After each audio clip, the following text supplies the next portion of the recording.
ba kahapon? Visit ka talaga. Hindi kahapon, di ba nalunod kami babae. Tapos ako, nakasalubong ko siya dyan. Taka. Siya talaga yun. Mga nasa 35 minutes. Hindi, apin mo.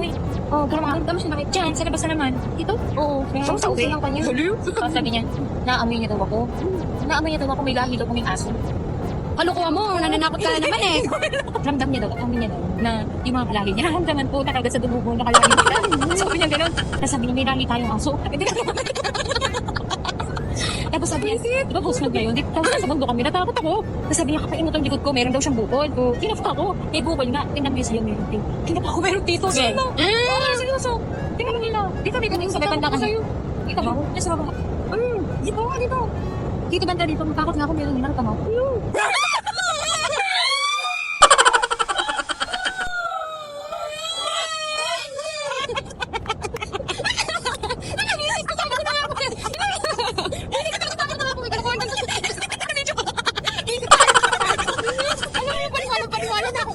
Guzman kasi ngayon, visit ka talaga kaya hayop ka talaga. Sabi ko na nga po may binabalak ang kalokohan eh.